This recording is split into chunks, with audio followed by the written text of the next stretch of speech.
So I was thinking about the story of how I got all this moss for this moss garden.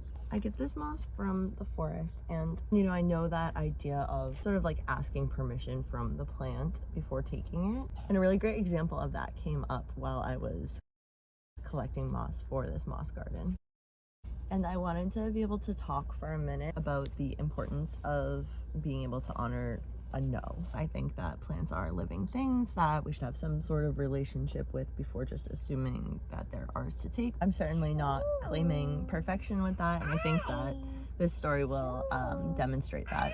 I was out in the woods scouting for some moss I could use for this garden, and I saw this whole sheet of moss. And I think honestly probably a lot of us can relate to this, whether it's something in our human nature to fight or a legacy of colonization, but there can be a feeling of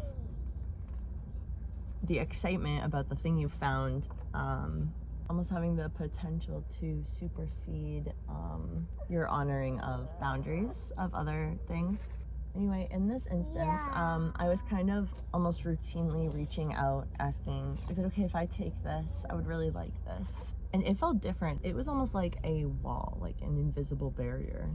And I was talking myself into kind of accepting that as an implied yes, which obviously has very disturbing connotations and is not the path that I would like to follow. And I went to take another step toward that moss to question further, I guess, even though I kind of knew I got my answer.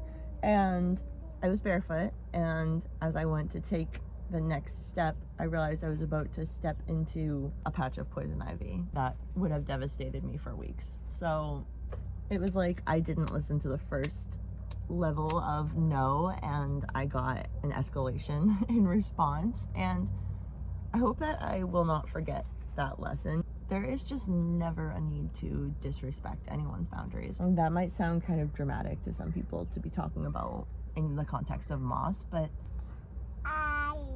I think there is typically a lot of integrity between how we treat the plant kingdom to how we treat other animals and other humans. So I do think it's all connected. I think that the way we treat the earth, each other, and our bodies are all following the same script.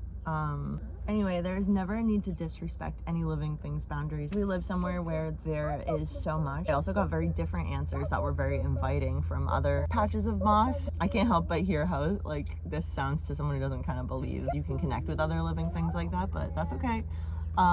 We can differ on that, but the point being that there's more than enough. And if you get some kind of a no anywhere in your life, really, there are so many more options out there for you. You don't need to swim upstream to kind of try to get something that has already set a boundary with you. Well, I think that that's all for today. I have a ton of half-finished projects right now, video journals about the spring, things I've been up to, but I've also been really focused on things with my family and my career and my home, my garden. So that's all for now, and I will be back soon. Bye.